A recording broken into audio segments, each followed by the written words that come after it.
Welcome. Today's topic is from seriousness to innocence, the art of playfulness. My special guest is Kaifi.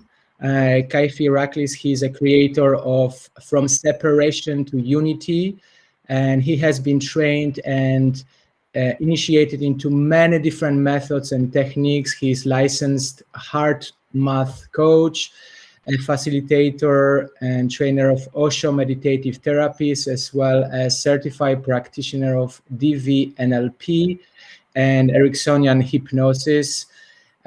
For many years, Kaifi has been working with individuals, couples, and groups all around the world. And the trainings, courses, and retreats he facilitates has moved many hearts and continues to inspire and transform many people. So let me introduce and bring into the podcast Kaifi. Welcome, Kaifi. Hi. Hello. Hey. Nice to see you, brother. Yes, we are very close. We are both on Lesbos Island, probably a few kilometers away from each other. So very happy to see you, Kaifi. And you have been present in my journey, my growth for many years. I know you for 12 years now, I think, and I've done some of your trainings, and I always bring me to my essence. You create a very beautiful space that helps people to discover their playfulness, their innocence. In fact, I just finished with you a beautiful group, Born Again, 7 days, and it was so much fun. I feel very childlike energy, very innocent, but there's also a lot of vulnerability, and so maybe we just start from few words of introducing yourself. Maybe you can say a few words what you're doing, and then we'll move into the topic. Yes, this is the hardest part, to introduce myself. I have no idea how to do it anytime. um, I'm an ordinary man that I have a complex, a restless, that I'm always want to see things and discover and explore, and it is a feeling always that I have to keep on moving. And I remember as a child, someone told me this, that life is like a bicycle. To keep a balance, you need to keep on moving. So this is my way in life. I'm living next to Osho Afros the last 15 years. It is my base here, and this is, even that I live here, I never spent a winter. This was the first winter that I spent here, and I'm very grateful for it. I'm travel all over the world, sharing my work. My focus mostly the last years is the FSTU, from separation to unity, this healing technique that we have developed. And here we are. I mean, I'm a father. I have a son, 6 years old, that is bringing in my life all the qualities of the child and the innocence and vulnerability, and also makes me pissed off and put me in the edges. He's trained me. We train each other, finding the way to live. Mm. It's interesting because I see how like how you change also by being a father, and I'm wondering how your son changed you in a way of your teachings, because a big part of your teaching is working with the inner child, with vulnerability, with the innocence. So I know from friends who has kids, they always tell me the kids are the biggest teachers. So I'm wondering how your approach to work changed by being a father and being with your son and seeing how he is with the world. Yes. He is, I mean, the kids, they are the greatest teachers. However, I really try not to put this weight on him, because he's a child and needs to be a child. And also I need to be his father in this lifetime, even that he's my teacher. The thing is that my son also is kind of Zen master. So his teaching are a bit strict. He's using the Zen stick all the time on me. You know, the what I felt from the very beginning is that he put me in a position to see continuously through his eyes the life, the way that he discovers, or he manifests even a movement of his body that he developed, or something that he's creating, or what is really making him excited. And you know, the most amazing information that I have found is that we, the humans, we need very less things, very few things to be happy, you know. It is not so complicated as we have done it, you know. And, you know, what he needs to be happy, he needs my presence and his mother presence to be there with him really in the time. And this is more than enough of him. And the teaching that I received from him is that I saw more clear than ever in my life. I can recognize the moments that I'm present or not, because every time that I'm with him and I fly away, he's doing something immediately to bring me here, you know. Yep, I'm here, you know. And it is wonderful. It is wonderful, all this innocence and vulnerability and power, like the combination of strength and vulnerability, actually. And, you know, this is also my favorite topic in life. And is the way also that I teach a lot in my trainings.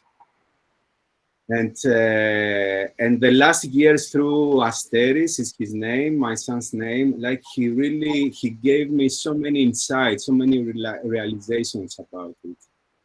So I was never planned to be a father. It was not in my plans. You know, with Latifa, after 9 years of being together, we decide very consciously to have a child. And it's amazing to be without a child, and it's amazing to be with a child. It's just a different path to experience life.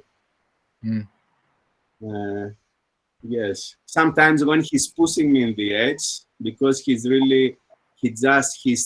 in the age that now he has changed already, but even a few months before, all his focus, it was to see where are the edges. I mean, where are your edges, Dad? You know, how much I can push you without breaking, and how flexible you are. And yeah, I'm grateful even for this, because I learn also, or I remember where is my edge, or how flexible I can be. Or the master of my ego that is coming out and fighting with a 6 years old and say, you talk to me, who you think you are? It's just ridiculous, you know, but I do it. Sometimes I really do it. Yeah. Beautiful. Look, before we continue, I want to ask you, because I hear sometimes there's an echo, and I'm not sure what is your microphone setup, but maybe there's something happening with the echo. I don't know why. Maybe headphones. Try headphones. Yeah, let's see. I think with the headphones it will go away for sure. It's better now, I guess. Is it better? Yeah, I think so.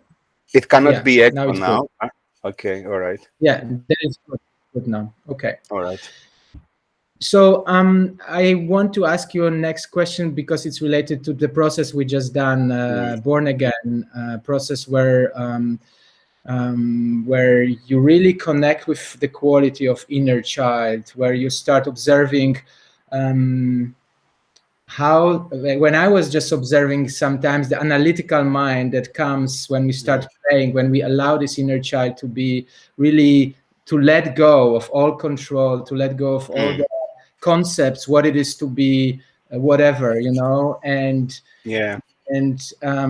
so I end up in a very beautiful space after these 7 days, just looking into life with new fresh eyes, curious eyes. But my question would be like, in addition to that, why do you think we should cultivate this quality of innocent inner child? What it really brings into our life? Why these qualities is bringing us into our essence. Yes. I mean, innocence will be nice and will be amazing. And imagine how different could be this world if everything is coming out of of innocence. Like any relation with ourselves, with other people, with the nature, with the environment, with everything. Um, Innocence, it's bringing this lightness. You know, there is no stories related to the experience. And this is the difference. And this is the quality that innocence brings, the way at least that I understand it. And because what is giving us a lot of suffering and a lot of headache is the stories that they are related with the experience, is the stories that they are related with our emotions. So even when we are scared or angry or sad or happy or joyful or ecstatic, still it's so difficult to live the experience as pure as it is, because we related with a story that maybe this story is related with other people or circumstances or anything. For me, innocence is bringing, it stays fresh. And the same we say and we do also, for example, when we offer the meditation trainings or the trainings for these techniques as the born again, for example, that we bring the importance of innocence and how beneficial can be even in meditation. Because let's say one of the trap that we create, if we can call ourselves, or if we can use the term, let's say, experienced or meditators, like meditators that we have a long experience with technique, or we go for Vipassana, we go for Kundalini or dynamic or anything. If we lose the innocence with this process, if you don't go with your innocence in Vipassana, if you go with your innocence in Kundalini, in dynamic or anything you do, then it's becoming something very mechanical. You already know, I know what is happening, I know what is going to happen, I know even the results of it. And somehow this idea of I know is stopping the flow of energy. Is I recreate again what I already know, and what I already know, it belongs in the past. So somehow is I stop the flow, I stop the evolution if I'm not innocent. So the innocence is a quality that we want or we love to inspire people to bring in every act that they do, in any daily act, in the work, in the meditation, in the family, with the friends, with myself. And you know, innocence creates so many spaces because it's much more simple. And it's full of wonder. The eyes are full of wonder. I mean, you can see, like the examples that you use, even your experience in the born again, or maybe you notice some days that you go out and suddenly you see the green of the tree, and is more green than usual. It didn't change the tree. It changed the way that we see it. And the quality that brings this change is the innocence. Because only the innocence, like, is enhancing the senses. It's very essential. And like, it's really a flow, it's really a quality that is very essential as meditators, or even the work that we do, also yourself as a trainer, that we are here to inspire people and to help them transform, creating a space for them for transformation. And still I try to keep this relationship with the people, with the clients or the students or the friends, that it is based on the innocence, that I don't have a plan in my life. There is no that you come this and you do this and then you change and you become this. I mean, is come here, experiment in this space, and then the transformation will happen, and it's happening the way that is important for you, the right way for you in the right moment. And this is also another part of the innocent, even to see the way that we do our work. And innocence is a lot of connecting also with vulnerability. And And vulnerability is something that I can go along like the last 17 years. Is kind of a practice that I took from my last teacher, and to discover the power of vulnerability, the strength of vulnerability, like all this potential that in the moments that I feel that I want to hide, and I just pray that it's opening a hole in the earth and I can go inside and just hide myself. In this moment, if I manage to stay and stay available with you, with me, with people, and stay here and allow to be seen as I am, because vulnerability, this is what is created, is taking off the armor. Like if I am vulnerable, you see me as I am, really as I am, without any role, without any projection, without anything. And vulnerability for me is creating a very strong link with authenticity. Is really a way to express my authentic self when I'm vulnerable. And so is a sense, is a feeling that, I hate it when it comes and I cannot control it. And however, if I stay with it after, I'm so happy about it. And I know that one of the most, not one, like the most amazing moments in my work or with people that happen, or in the events, in the festivals or anything, is the moment that just before I was feeling that I just want to disappear and hide myself. And I stay there, and what is coming is always beautiful because it's authentic. And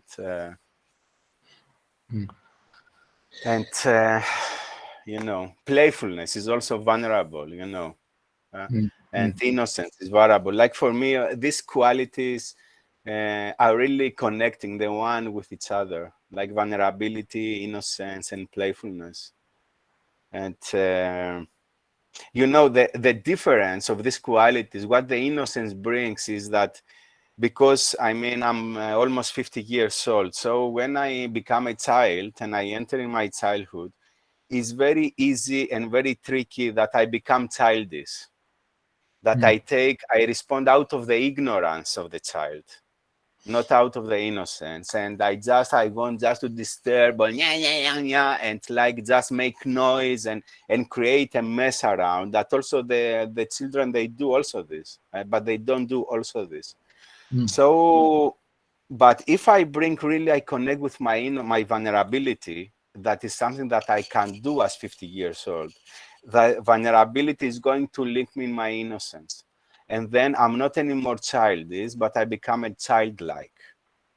And this is the quality of a child. Is really, it's childish is the ignorant part, and childlike is the innocent part of the child, that has all this amazing potential to become everything, not a facilitator or a doctor or a lawyer or a father or a mother, but anything. Like everything is just available in this space. And just allow me to make a little correction from what you said before about the born again. That in born again, we don't work with our inner child. Because when I work with my inner child, I'm still as an adult and I have my inner child, that I make a connection. In born again is I enter in my childhood, like it's I becoming the child, like in this moment. And it's never late to have a happy childhood. And this is also what I love in born again. It's not about to go to the childhood that you had already, because maybe you had, or I had, an abused childhood. So it's not about going back. It's about entering this space now. And this can be a tremendous healing energy.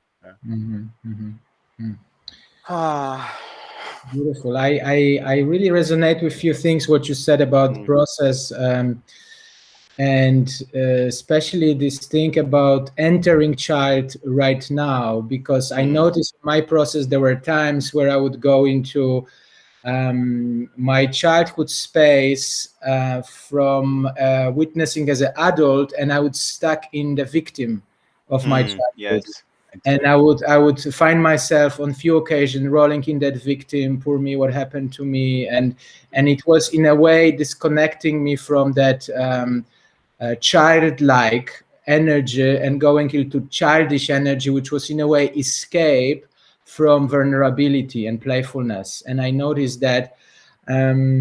So it's really interesting what you're saying. So it Yes, will give me a great insight in case if I will redo it yeah. again maybe But I, sometime. I mean, the way that you explain it now, it's perfect. And I think even the understanding of it, even now, like it's completing the process, the experience that already happened. Like it's really amazing what you said. I mean, you use the words in an amazing way to share the experience. And thank you. Like I really Thank you, Baba. thank you, Baba. Let's bring some playfulness, Babaji. Look, I want to ask you also something, but because we're talking about playfulness, innocence, Yes. vulnerability, and those are beautiful qualities. And what's opposite also that I sometimes catch myself and judge myself for it is seriousness, Mm. and that's opposite where things Oh, get too much and there's too yeah. much of work, too much of pressure, then I can see. So my question would be, why do we create seriousness? And I heard Osho speaking also sometime about seriousness. He was saying that it's the biggest epidemic in the world, seriousness, the Mhm. biggest disease. When we get Yes. too serious, then we what you were talking about, that we know everything, like Mm. we come to some even workshop or learning and we already go there thinking I know it all anyway, Yes. and that somehow separates us from learning, that separate us from that fresh eyes.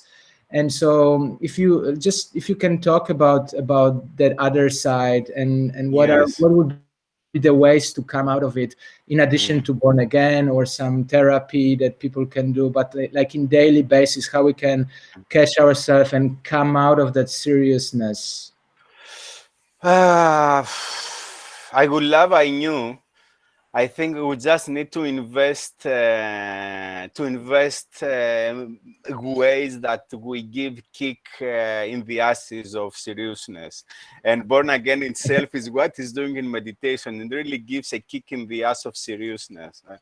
And I mean, you said in the beginning why we are serious and why we have created this epidemic, as also said, because I think it's the only way to support this fucked up society that we live in. I mean, it cannot survive without long faces, serious people that to work all day and to do things. I mean, it's just a trap that let's go don't go now in the how it's created or is created, but however we found ourselves inside in this trap. We are part of this trap. I mean, I never believe that someone else is responsible for what we live in right now. I mean, we are part of this responsibility. We are part of the solution and we are part of the mess also. And I think just seriousness is the only way that this society that it's going to survive. And I think it's for us to bring playfulness into this, like is the only way to create a change in the society, to create a change in this black hole that we live in right now.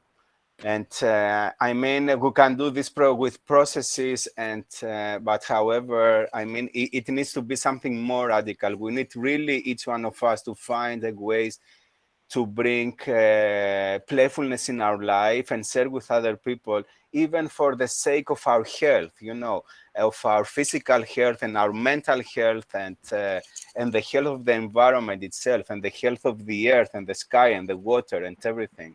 Yeah. um, Seriousness, sometimes, because I have been a very good soldier in my life. All the story that with my drug addiction for many years, I stopped using heroin in 99. And then also, It was many years in my recovery that I really work a lot with my addiction. And I'm so grateful, and also with the people that they support me in this journey and everything. However, I was very serious with it, and maybe it was the only way to do it. I was always feeling that I do something very important, that I'm not using drugs. But I mean, you relax, man. I mean, this is the normal. Like, you don't do something special. Like, this is life. This is what we all do. We don't use drugs.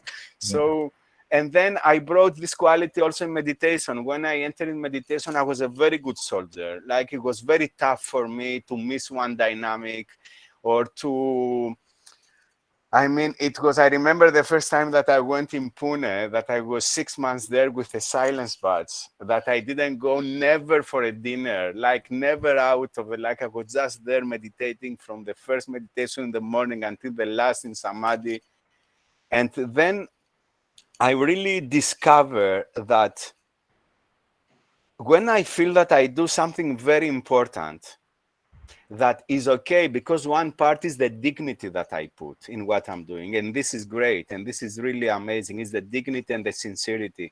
However, when I feel that I do something very important, and let's use the example of meditation, because I guess many people that they listen to us right now, they are meditators or they experiment with meditations, is that I make something important and immediately I put it far away. So my system it receives an information that I need to try hard to achieve something. And then I discovered that what we call meditation, or what we call uh, even like presence or vulnerability or innocence, like, because all of this they can be really one, is my birthright. Everything is here. The only thing that I need to do is to stop doing. And everything is there. Just I need to find a way to stop.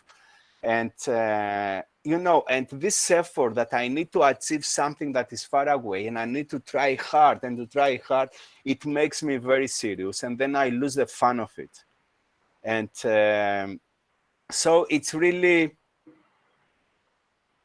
it's a way that maybe some people that maybe they are in the beginning, maybe I confuse them right now, because it's a step. I mean, it's a step maybe to be serious with what you are doing. It's a step that maybe it helps us because of our education system and the way that we learn with all this comparison and competitive education system that we have. Maybe it needs to happen the first step with seriousness, that I'm serious with it. However, it's also in my process that I need to realize that things that they are helping me today, they are not helping me necessarily tomorrow. So it is important, the process, to bring qualities that they help me. But the most juicy part is when I start dropping them, when I start letting go of all the things that I reach a point that finally they don't support me. They even limit my potential. They even limit my life. So, and this process of dropping things, of dropping seriousness, of dropping to be a soldier, that moment that I had my tomahawk always in my hand, and now I just make a dig in the earth. I dig a hole and I put it inside. And I don't throw it. I know where it is. If I need it, I'm going to grab it. But however, it's so juicy, the process of dropping things, of living things. And for me, living the seriousness, that I met this amazing human being, Manuel Soch, like I think in 2003 or 4, and when I worked with him, that he put me up, say, come, like he asked if someone has a specific related issue that was body oriented. I lift my hand, he put me up in front of 300 people, and he had this ability to work with you and also with all the people down there that are sitting. And everything that came out from me is, Kaifi, you just need to be vulnerable, nothing else. Like, you have been a very good soldier, and also your life in the street that I had to survive. You know, I had like to find a way to live by myself. So, and it took me a few years to understand why vulnerability and how I will be vulnerable. So what I have to do, like, I have no idea what is the quality of it. and then I discovered that vulnerability, how is linked with the innocence and playfulness, and like everything becomes more light. Everything. What comes to me also, like perhaps also seriousness is part of identity, because somehow it gives us a way for belonging and way of describing our environment. And Yes. I know from my own experience how serious sometimes I can be describing my path and the processes I have done and my journey, and and what I'm teaching. And yeah, it's kind of identity, and I think yeah, it's dropping that. It means sometimes that I don't know actually, Yes. and somehow this knowing is so important, because that gives a certain um, safety, It does. of who we are. So um, let me just see who is with us. What is the audience? I see Nancy. Hello, Nancy. I see Mary. Atimaya is with us. Hi, Atimaya. Katarzyna. Hello, everybody. I see Anna. So if you have any questions to Kaifi about the subject, the art of playfulness, feel free to ask us a question also in the under the in the comments, and we will move on. Mm. So Yes, I mean, now I'm thinking and I'm feeling what you just said, and about the identity of being serious, like that is really an identity, and and I just realized that even what I said before, it's even already a step that has even further. That even the dropping that I said, that it comes even a moment that even we stop drop things, we just create coherence between polarities. Let's say that for many years, like I really believed that the mind is my enemy, and now is a few years now that I work with just the coherence between the heart and the mind. So it's not about to create again a competition who is better, the mind or the heart, or who I need the seriousness or the vulnerability or the playfulness, but actually is the process that we start creating coherence, that everything is melting together and work for us, and work, let's say, for it helps me to have available the best edition of myself, and then I have the responsibility to put it in any way that I feel, and yeah, beautiful.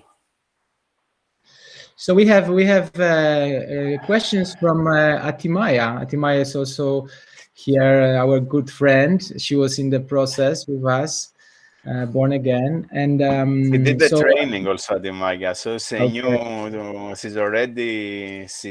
received the feedback to share this process. So Atimaya is asking how we can bring innocence into our ordinary life. If you can give exercises or how to do work with the innocence. Yes. Um, I mean, we said before we can say a bit more analytical, but I mean, what it creates, what it puts the innocence away is the stories of our life.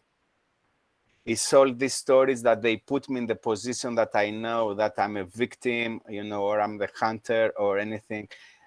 It's how I can bring innocence in my ordinary life is really in the moments at least that I remember, to connect with just my senses and let go of the stories. Like the moments that I catch myself that I'm angry, and every time that I'm angry, is this feeling that it's always someone else's fault. I mean that someone is make me angry or someone is make you angry. So if I remember in these moments that nobody is enough to make me angry, I can do it perfectly by myself. I can wake up in the morning angry from my sleeping, And so if I let go of the stories and I start seeing the emotions, I start experiencing my moments without any agenda with them, this really, it brings innocence. And this is a practice, let's say, of the emotional self-awareness, because I think the emotions is something that we all can understand. The emotion is something that we all feel, and we feel 24 hours a day. And the most of the times, if you ask a person, how do you feel, they are ready to tell you the story that explains why they feel the way that they feel. But this can be true, can be not true, you know. So for me, the practice is really to give space in my life to do not only the things that I have to do, but also the things that I want to do. Is the moments that I create in my life that I really take care of myself, in the sense of that I do things only for fun, you know. That, I mean, fun, it's an amazing motivation. Joy is an amazing reason to do things in your life, and it's something that we have the tendency to forget, because our busy schedule and the work that we do, and because we want to do better and we want to be better. Innocence is coming, let's say, I mean, for me, the ultimate innocence and the ultimate playfulness is coming in the moments that I connect and I feel, and it's very clear that I don't want to change.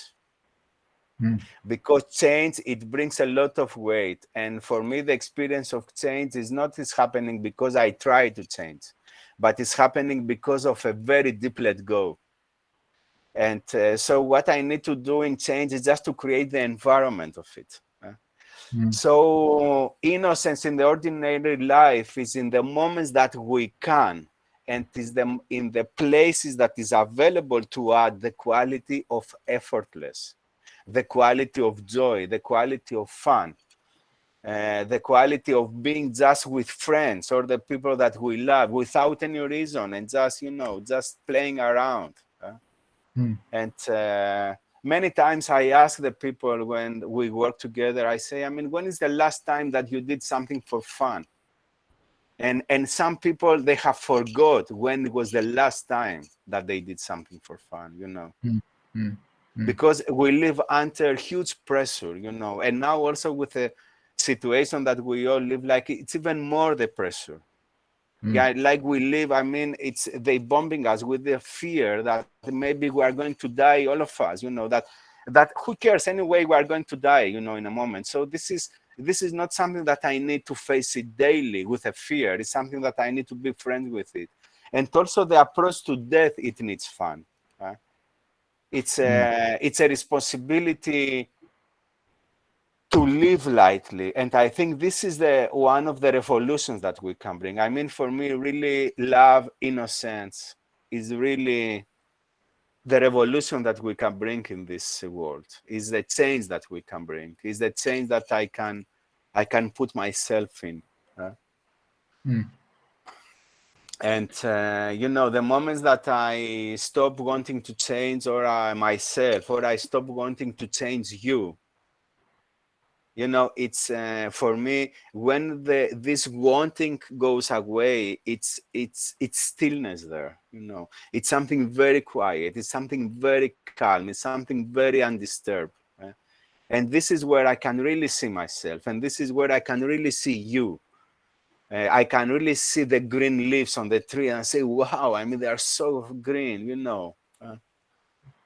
And yeah, sometimes we do, sometimes we cannot do. We do our best, and just in the moments that we remember, you know, because we have the talent to forget everything also, the human, what to do. We are a very complex machine. We talk about presence, and we are able to stay present only for a few seconds, and then you need again to bring the presence again, you know. So it's a constant work with everything. And the thing is, we can choose to do it serious or to do it with innocence. And I guess if we weight these two things and we see them, I'm sure, and we all know, and we can understand the whys and the because. But I mean, innocence, even for the sake of for our mental health and our physical health. Some other things that come to me now when I listen to you, and I feel into myself right now where I am in terms of my emotions and feelings, is that I have been here in a beautiful place for a while, and tomorrow morning I'm leaving Greece, my home, my bubble, where there's a lot of friends. There's a beach, there's sea, great food, and I'm living, in a very vulnerable space. To Estonia, I'll be traveling for 15 hours. Then I will be engaged with a lot of practical stuff. So I kind of feel a little bit, like anxious about it, and I wonder what's your take about: is it always safe to show that vulnerability, that innocence in outside world, where when we know that it's not really welcoming this space in general in our society? It's the space that society judged. It's the space where society put down, and how to, I don't want to say protect, because it's not about protection, but how I can keep that space within, and yet have certain distance from the outside world. This is an amazing question. And Let's laugh about it. huh? Let's Let's laugh about it first, let's laugh about it for sure. and then the answer comes. And then the answer comes, hopefully, because I cannot see any answer to come yet. Then And it's let's laugh great. for 5 minutes and let's wait.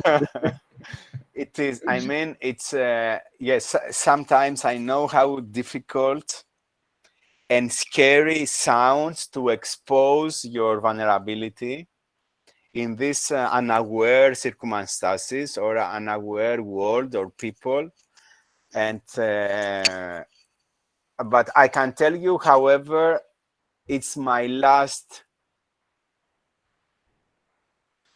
It's like is the ace hidden on my sleeve, like it's my last thing that I can do.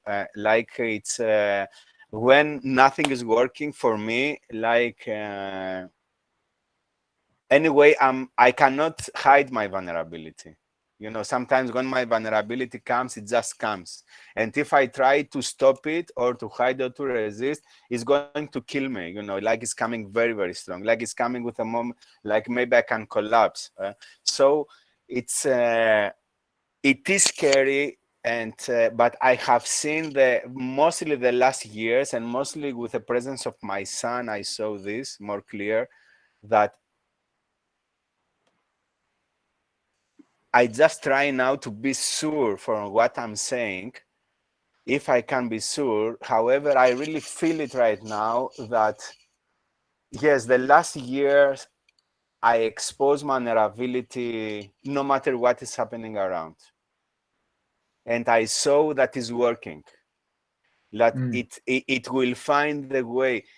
Because, it's happened, like the most amazing things are happening in the invisible world, what we call the spirit world. And this is, let's say, is also the information that is flowing between the people.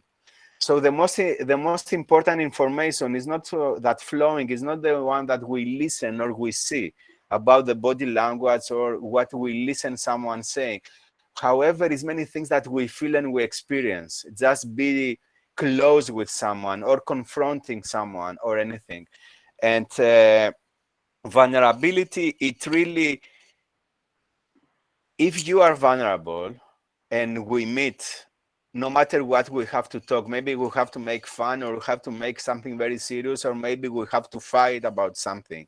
If you come with your vulnerability, immediately your vulnerability is going to resonate with mine, So it's kind of waking up my vulnerability. So it's more easy to receive you. It's more easy to accept you. And I don't know, also because the last in the last years I didn't found myself in a situation that was very extreme, let's say with authorities or something, because I have been in many situations like this in the past. However, I really can say that it doesn't need a protection. It doesn't need to be hide, as long that vulnerability is not that I just start crying in front of someone. It's not that I just start collapsing in front of someone. Like vulnerability for me is to stay authentic in front of someone and really go with what you carry with you, like with what resonates with your insight. I don't know what is about to protect in this moment. Let's say even if you have like to confront someone, like really my trust is there, and now I remember, the card of also Zen Tarot, the Fool. That is the one that is holding a flower and is ready to go down from a cliff, it is the full guy of the story. However, this guy has the most light heart, he's the most happy person in the Zen Tarot. He's like, he's colorful, he's beautiful, and he's playful and innocent and everything. And sometimes the people, they make fun of him, that I don't think even that vulnerability is a fullness. It has a quality of being full. Maybe the people, they can see you outside like this. However, if they really see you, they can recognize the depth of vulnerability. And don't forget, Nisarga, that to be vulnerable, it needs strength. It's not easy thing to do. The most easy thing to do is to put it at the side and be strong. I mean, this is something that the most of us, we can do it much more easy, because we are trained in this way, like since we were babies.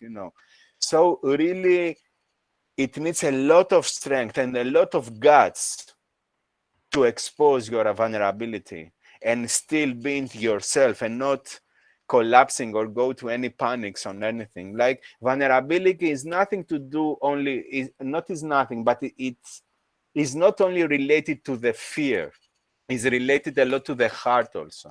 It's related a lot to the place that actually I take responsibility of what is happening in my life. I take the responsibility the way that I feel right now. When I'm vulnerable, I know that is nobody else's fault. It's just the way that I feel right now. And Yeah. so I will really take the risk and answer that. I will say just to experiment to someone, to really see. We know how it is to play the role of I'm strong and I'm here and like look at me or whatever. Like this, we know how it works. We know what results can bring or not.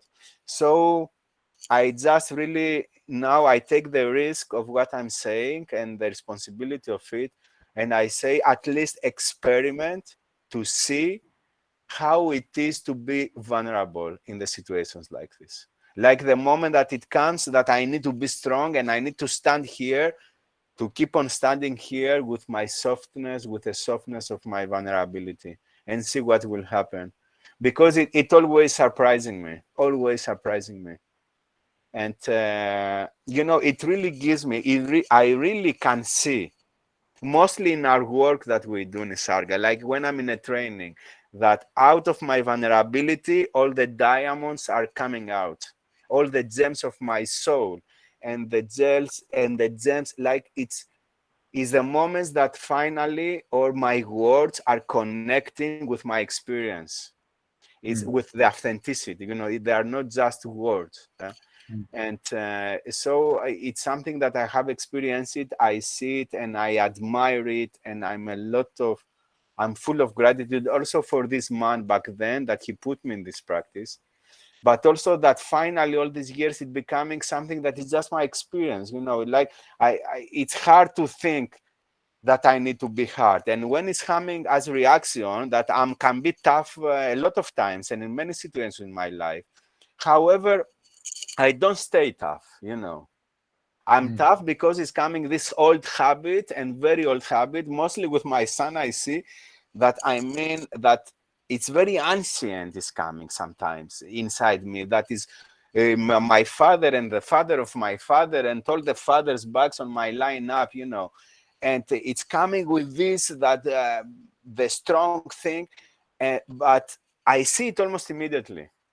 And when I see it, I try to communicate even with a 6 years old mind, and really to try to make him understand that look, this is the way that I react. But my response is a completely different way. Yeah. Great. I really Wow, like. Nisarg, I feel that you give me a session, kind of like it's really what we are talking now. I really experience it in every cell of my body, and also in the energy. We finished the group yesterday, like the process, the born again, and so it's a continuation. And so I feel I'm very, very grateful for this. Like it's really. I feel that is a working happening in me right now. Like really. I'm really happy. I'm really glad that you put the definition of vulnerability at the end of this Mm, talk, because it's very important. And I would maybe kind of summarize it as being courageous to be authentic in a way. Or yes. it's not about just showing tears Mm, and fears and the that collapse that can happen sometimes, mm, but also courage to maybe show anger, as well, yes. or our no or our yes. So it brings all spectrum of our feelings Yes. into the play, and the feelings that we have difficulty with, like I know myself, I'm easy to get angry, but actually Mm, anger is for me cover for sadness. That's where I have difficulty to show into the world. yeah. So the vulnerability often for me means to show up with my sadness and be exposed, and that's where I have difficulty. Kaif, Ah, look, we're coming closer to the ending, and if I may ask you to guide us into some short guided meditation or process, or give us more tips or homework mm, about cultivating playfulness, cultivating the vulnerability or innocence. Let's spend the next 5 minutes maybe to wrap it up, or guide us into a process. yes. Yes. I mean, I can just wrap it everything up in a way that to everybody that they listen now or they're gonna listen us in the future, this talk that, I mean, really give priority in the things that you love to do. Like it is so fucking important, like it's really, I mean, I don't know how we have forgot this thing. And I see, because we start from there, I see my son that his whole priority is to play. So we start from there. Like this is what it gives us, the vitality, what it help us grow up, what it help us develop the brain, develop the movements, the muscles, everything. So how we forgot this thing? Like how the same thing that it was full of wonder and full of this longing to be discovered and explored, now it looks so boring.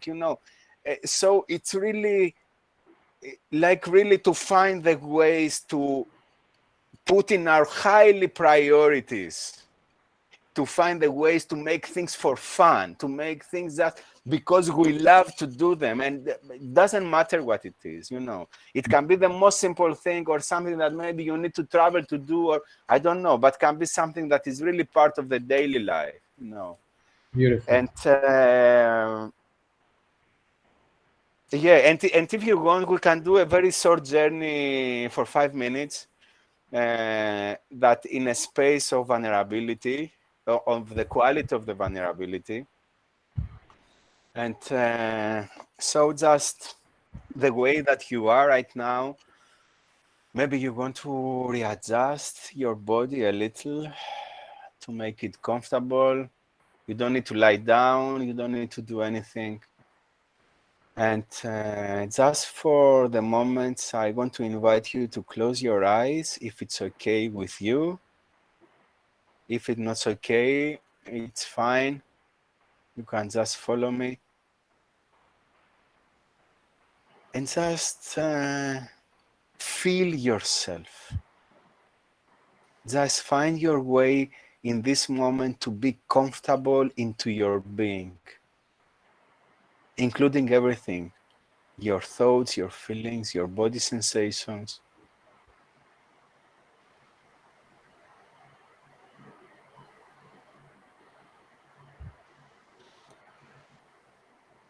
And keep on breathing through it. While you are getting comfortable into your being, be aware that your breath is flowing.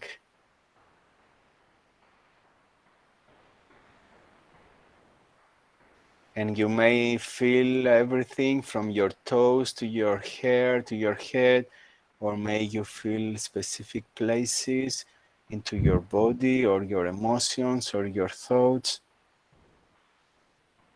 And just now, wherever you are, just breathe out and let go of everything. Like a long breath out, a long out breath.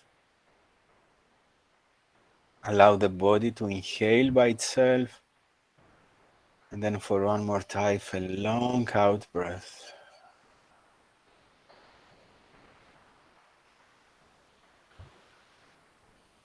And now, just very simple, leave everything as it is and just find your own way to bring your attention in the middle of your chest where your physical heart is.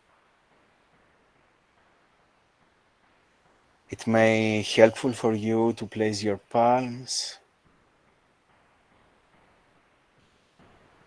and start feeling your breath is coming in and flows out this time of your heart.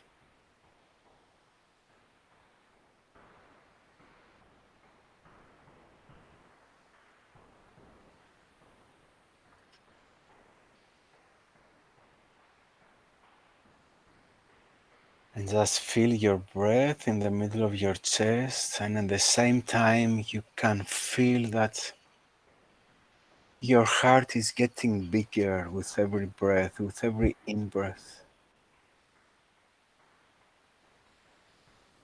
Your heart is getting bigger slowly and gently. It is getting so big that it has to move out of your chest and move very gently and very softly, expand forwards.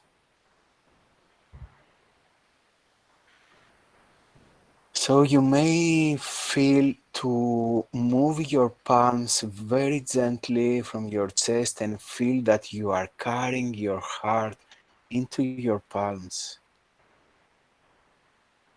And slowly move your awareness from this area inside your chest, in this place in front of your chest.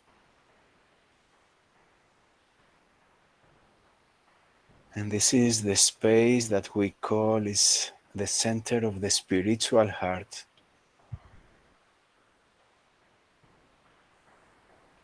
It's helping us connect with our atmosphere that is all around our body. It makes us feel maybe for this moment that I am not in my body, but the body is inside me. I'm much bigger than this. Very simple, very gentle. And just for a couple of minutes, just I want you find a way to open your eyes without changing anything else and feel that you are opening the windows of your heart. And it doesn't matter what you look, I invite you to have a soft gazing and focused gazing in the space. Looking just shapes and colors while I'm breathing in front of my chest. I'm gazing softly the space of it.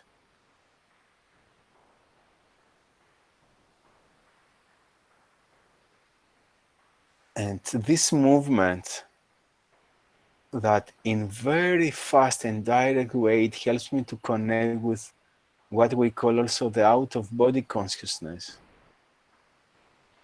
It's free from the stories, it's free from the past and the future. And if you now move your eyes around from this space and look, maybe the room that you are, or maybe you have a window close to you and you see outside, or maybe you look on the screen even.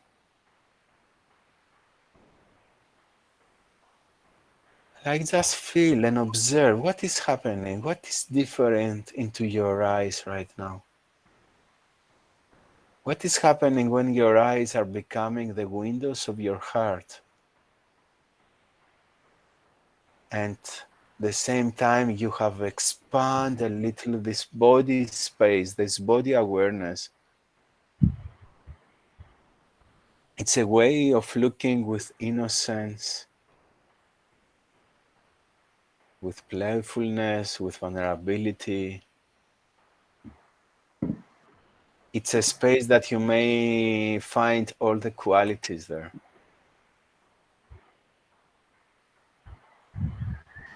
And this is the atmosphere that we use in FSTU, in From Separation to Unity, and also is a practice that I do for 2-3 minutes every time that I remember. You know, every time that I'm lost in my mind, my thoughts, and I'm under pressure or anything.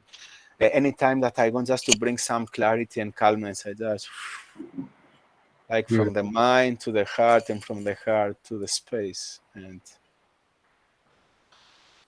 Thank you, Kaifi, for this beautiful practice. I feel just a moment of this practice brought me into my heart, brought me into a certain piece of my mind also. So let's practice this meditation. Also, what came to me for my own practice, but maybe it can be inspiring for everyone else on the live watching us, is maybe we can for next 21 days have this intention that we wake up and we ask ourselves question, how I can be more playful today, how I can bring more playfulness. And because you talked about that, one of the tools of the vulnerability and innocence is playfulness. yes. And I think this is very good antidote for seriousness, to step out of the seriousness. So for me, I will take it as a homework for at least 21 days. And maybe this is also something that all our audience can take on. I have seen that you created from time to time this 21 days challenge. Let's create 21 days fun challenge. Yes. Okay. That for Great. 21 days we do something that is only for fun, like just pure fun. It doesn't has anything hidden agenda behind, like just pure fun for 21 days. Let's go for Fantastic. it. Let's go for it. Okay. So I invite each one of you guys, if you're feeling like joining our 21-day challenge for going for playfulness, then just if you get inspired, share with us on Yes. Integral Body Institute fan page some pictures or comments And about the how. way that you may do it, the way that you experience it, like yes, bring us, give us Yes. Fantastic. some food, give us a lot of with a lot of calories. Like, Fantastic. Thank you, thank you Kaifi, very for much. Thank you, joining. Nisarga. It was Thank you. wonderful talking to you. And I see you in 20 minutes in Sulat, so we have a dinner. Thank you, everybody. And thank you, everybody, to I join love us. you. Be Yes, playful and stay healthy, stay peaceful, and stay good and fun. and have fun. Yes. Have a good night. Bye. Bye. Good night. Bye. Bye.